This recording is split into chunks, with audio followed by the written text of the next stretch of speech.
Bapak Ibu yang saya hormati, setiap negara maju itu memiliki tiga indikator ya. Indikator pertama adalah infrastruktur dan ekonomi yang dianggap sangat maju.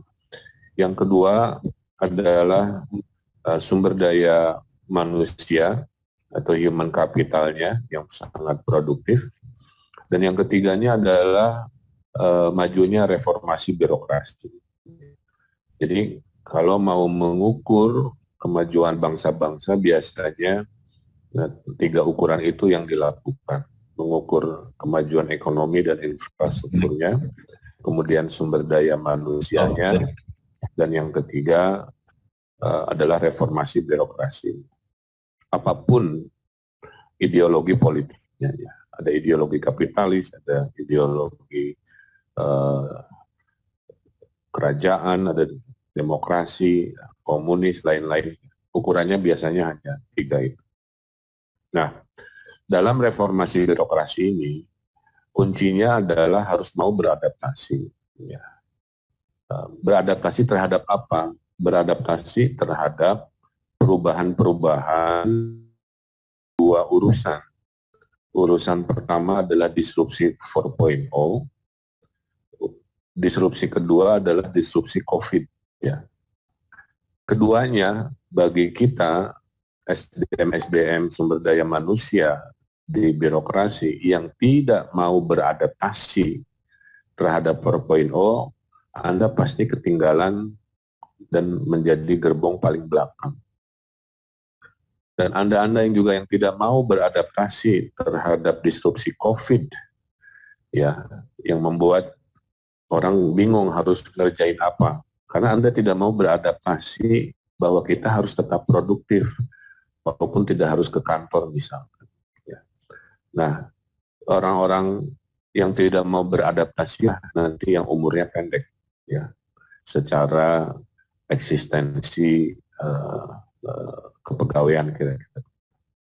Nah, sekarang kita lihat, coba tampilkan disrupsi 4.0 yang akan menghilangkan banyak pekerjaan, tapi juga akan menghadirkan juga jenis pekerjaan baru.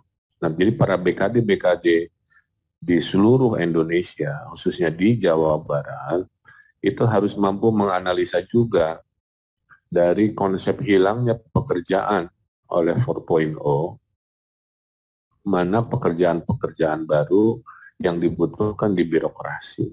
Coba tampilkan yang satu lagi.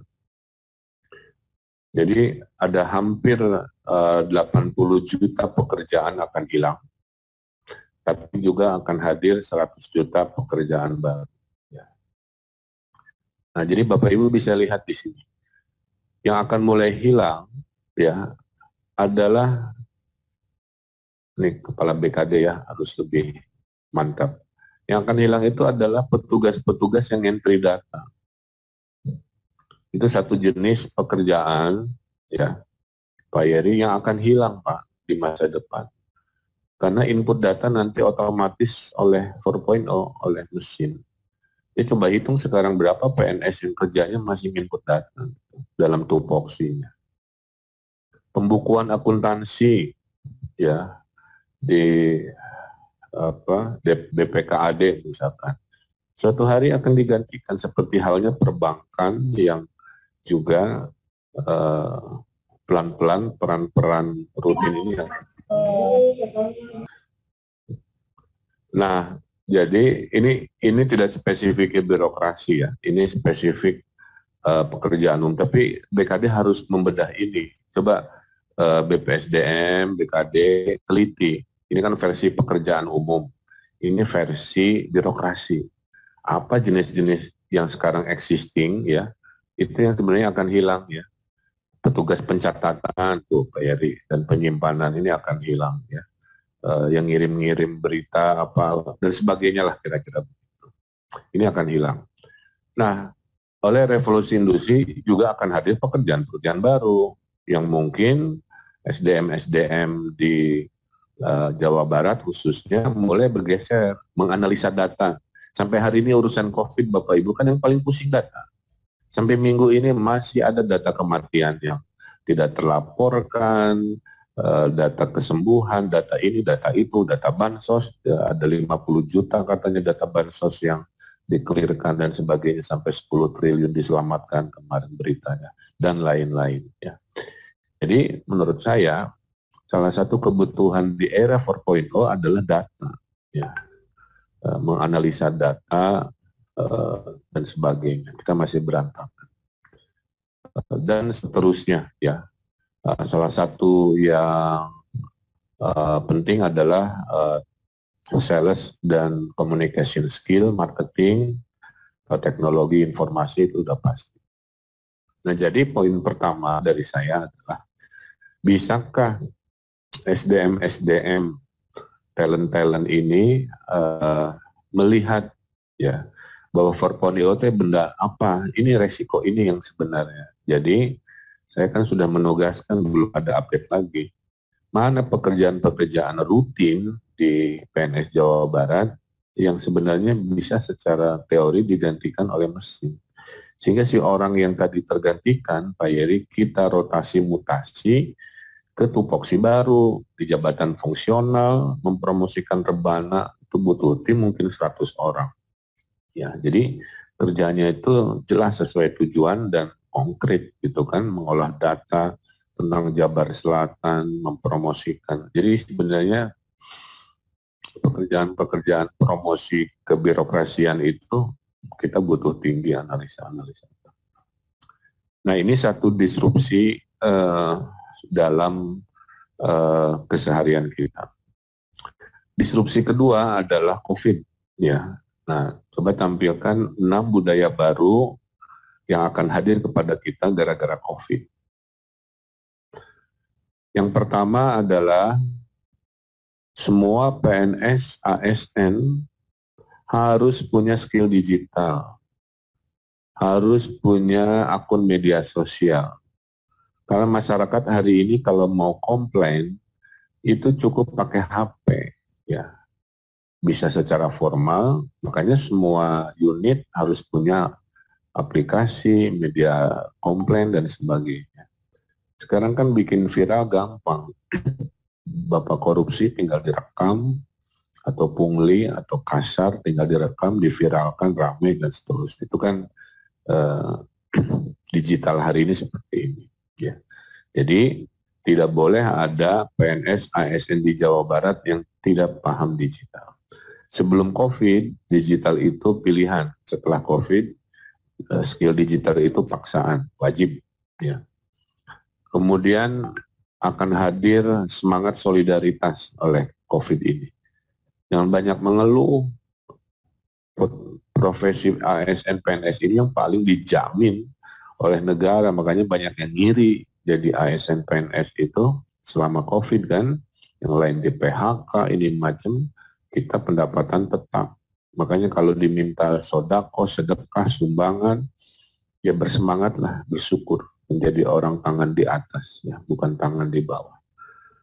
Yang ketiganya, akan lahir ekonomi-ekonomi yang kuat oleh pandemi COVID, ternyata adalah pangan, kesehatan, dan digital. Salah satunya adalah ekonomi kuat yang kita bisa geser. Yang keempatnya adalah budaya kesehatan yang makin tinggi. Nah, ini yang terpenting. Yang kelimanya adalah, dulu kita menganggap tinggal, bekerja, dan bermain itu adalah 3 tempat yang berbeda. Sekarang tinggal, kerja, dan bermain itu bisa di tempat yang sama. Jadi sebenarnya ASN PNS itu, Pak Yeri dan kawan-kawan, harus dianalisa. Jangan-jangan ada yang bisa bekerja di rumah selamanya. Karena output dari tupoksi pekerjaannya itu adalah output yang konkret, KPI-nya, Key Performance Index-nya, kira-kira begitu. Ya. Sehingga kalau dia bekerja di rumah, dia menghemat bensin, menghemat stres, ya, dan lain sebagainya dalam perjalanan rumah, kantor rumah. Nah, itu bisa mulai dibahas dari sekarang. Ya. jenis-jenis tupoksi apa yang tidak perlu ke kantor. Dan terakhir adalah budaya baru kita tidak bersentuhan, ya, dan lain sebagainya, itu akan mewarnai dunia baru kita di pasca COVID. Nah, yang ketiganya tadi disrupsi 4.0, ada disrupsi COVID. Nah, sekarang adalah teori kolaborasi. Kolaborasi itu teorinya adalah 5, sebutnya pentahelix, ya. A, B, C, G, M. A-nya akademisi, B-nya bisnis, C-nya komunitas, G-nya government, M-nya media. Kira-kira begitu. Apa poinnya untuk birokrasi? Jangan pernah menganggap urusan membangun negeri ini hanya urusan birokrasi. Itu pola pikir jadul, ya. Semua yang mencintai negeri ini bisa diajak bergabung untuk menjadi bagian dari birokrasi. Bisa bentuknya PNS, bisa bentuknya P3K, pegawai pemerintah dengan perjanjian kerja, ya. Bisa membentuk tim ad hoc, bisa mereka itu diajak sebagai tim penasehat di dinas-dinas. Inilah pola pikir yang kami bawa di Jawa Barat, yang seringkali orang tidak paham. Ada yang mengkritisi, kenapa ada orang luar ikut-ikutan ke birokrasi. Mereka tidak paham bahwa membangun peradaban itu adalah kolaboratif. Kalau semua urusan hanya oleh pemerintah, kita hanya 1/5 kekuatan. Bergabung kita dengan akademisi, 2/5 kekuatan. 5-nya bergabung, 100% kekuatan.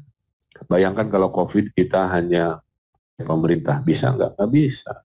Karena butuh komunitas mengkampanyekan, butuh masyarakat, butuh media, supaya PPKM lancar, hoax diberantas oleh media, bisnis bantu oksigen konsentrator, akademisi menghitung prediksi-prediksi. COVID mengajarkan bahwa menyelesaikan negeri ini harus dengan kolaborasi. Ya. Nah, oleh karena itulah Jawa Barat coba tampilkan membangun birokrasinya di 3 tahap. Ya. Ada government tahap 1, yaitu rule-based governance. Ya, ini jadul tapi masih banyak di Indonesia. Apa itu rule-based governance? Jadi ada aturan, ada inovasi. Gitu. Nih ya, yang kuning. Ini masih banyak. Oh, adik, wahai masyarakat, nggak boleh ada kegiatan itu karena nggak ada aturannya, nggak ada dasar hukumnya, kan hobinya kita gitu. Nggak ada perpresnya, permendagrinya lah, apalah gitu. Ini pemikiran yang sangat jadul. Inovasi itu suka lebih dulu mendahului peraturan, Pak, Bu. Ingat nggak waktu ojol rame-rame di awal? Ojol dilarang, ini dilarang karena peraturannya rame. Itu karena peraturannya telat dibanding si transportasi online yang sudah beredar di masyarakat. Dulu ada Uber awalnya kan, kemudian Gojek, Grab, dan seterusnya. Itu contoh inovasi mendahului aturan, sudah beroperasi di masyarakat, pemerintahnya gagap, tidak bisa merespon. Karena birokrasinya masih birokrasi yang tahap 1 tadi. Nah, sekarang mayoritas di Indonesia adalah birokrasi tahap 2, birokrasi performa. Apa itu? Yang bagus dapat piala, ada piala WTP, ada piala Adipura, ada piala kesehatan, pendidikan, apalah banyaklah kira-kira begitu. Yang jelek dikasih disinsentif, nggak ada masalah. Tapi kelemahan tahap 2 ini Bapak Ibu, masih menganggap urusan pembangunan itu wilayah birokrasi aja. Ya, hampir semua orang polanya seperti itu. Nah, Jawa Barat sedang memasuki birokrasi tahap 3, yaitu birokrasi dinamis atau kolaboratif. Makanya dibangunlah mengajak pihak-pihak pentahelix tadi untuk bergabung di sini. Gubernur punya tim penasehat namanya TAP, tim akselerasi pembangunan. Dinas-dinas ada tim penasehatnya juga. Saya mendirikan Jabar Sabar Hoax. Provinsi lain nggak ada, tapi kami bikin. Siapa isinya? Mayoritas bukan ASN, ya karena speknya memang belum banyak yang bisa. Kita bikin Jabar Digital Service yang membangun Picobar yang kita banggakan dan seterusnya. Jadi inilah adaptasi-adaptasi yang dilakukan. Jadi kesimpulannya, kalau Anda dan semua dari kita ASN tidak mau beradaptasi, terlalu kaku melihat aturan existing, tidak bisa memprediksi masa depan, tidak sanggup beradaptasi dengan disrupsi, baik 4.0 maupun COVID, Anda ini jadul, ya. Anda ini tidak relevan, Anda ini pasti tidak sanggup bersaing. Nah, saya titip ya para talenta-talenta di Jawa Barat khususnya harus sanggup beradaptasi, harus sanggup memprediksi masa depan, harus mau belajar lagi dan menjadi pemenang di masa depan. Kerja produktif gitu ya, dengan kerja cerdas, tidak harus selalu kerja keras. Jadi harus dikombinasi dengan kerja keras, kerja cerdas, kerja tuntas, kerja berkualitas. Gitu. Nah, mudah-mudahan pengantar dari saya menguatkan semangat agar di Jawa Barat juara lahir batin. Nah, itulah kenapa Bapak Ibu Jawa Barat sekarang punya sistem karir, sistem merit ya. Mungkin Bapak Ibu sudah paham sistem merit, di mana karirnya ASN di Jawa Barat itu sekarang sudah sangat canggih, juara 1 se-Indonesia. Yang menyebabkan satu-satunya pemerintah yang tidak perlu ada lelang jabatan hanya Jawa Barat. Karena sistemnya sudah sangat objektif, tidak ada KKN dijamin, kira-kira begitu. Ya. Komputer akan menghitung mana-mana yang layak masuk 3 besar di setiap unit kerja. Karena seorang individu di Jawa Barat dengan sistem merit akan dinilai oleh atasan setiap harinya, akan dinilai oleh kolega setara dari samping, dan akan dinilai oleh bawahan dari bawah. Jadi jangan asal Bapak senang terlihat oke oleh atasan padahal menginjak bawahan. Nah, di Jawa Barat tiap hari, tiap minggu itu yang namanya PNS akan dinilai oleh atasannya, kolega sampingnya, dan staf di bawah. Sehingga bisa saja dia pintar, tapi kata bawahannya dia suka narik-narik duit, minta-minta duit misalnya. Bisa saja nilai intelektualitasnya juara, tapi ternyata punya masalah moral yang bawahannya tahu. Nah, hari ini kita memiliki sistem yang sangat lengkap. Makanya di Jawa Barat jangan macam-macam, kerja aja yang benar. Fokus pada prestasi, ya, memimpin dengan baik, jaga hubungan sosial dengan ramah dan sebagainya. Orang-orang itulah yang nanti karirnya akan naik. Bahkan tiap bulan kami bikin inovasi employee of the month, ya, yang kami beri hadiah uang, hadiah reward, dan masuk prioritas karir dan lain-lain, semata-mata untuk kita mengapresiasi talent-talent terbaik. Sehingga saya kalau tidak lagi jadi gubernur, Bapak Ibu, saya mewariskan sebuah sistem human capital yang objektif, ya, yang produktif, dan itulah yang akan membawa Jabar juara lahir batin siapapun pemimpin atau gubernur. Itu kira-kira legacy dan warisan saya. Dan sistem merit yang juara se-Indonesia ini silahkan jadi inspirasi, mungkin untuk daerah-daerah lain se-Indonesia silahkan, karena semua demi NKRI juga. Kurangi kata kompetisi, perbanyak kata kolaborasi, karena semua dari kita adalah NKRI. Itu saja semangat dari saya. Terima kasih atas perhatiannya. Selamat melaksanakan acara webinar terkait akuisisi talenta nasional. Mudah-mudahan semua yang hadir mendapatkan manfaat dari acara ini. Terima kasih. Atur nuhun. Assalamualaikum. Dengan mengucap Bismillahirrahmanirrahim. Dengan ini acara webinar Akuisisi Talenta Nasional 1 bertema Start Your Journey with Us, Akuisisi Talenta Nasional of West Java Government, Build Indonesia Start from West Java secara resmi saya mulai. Terima kasih, atur nuhun, selamat melaksanakan kegiatan. Wassalamualaikum warahmatullahi wabarakatuh. Waalaikumsalam warahmatullahi wabarakatuh.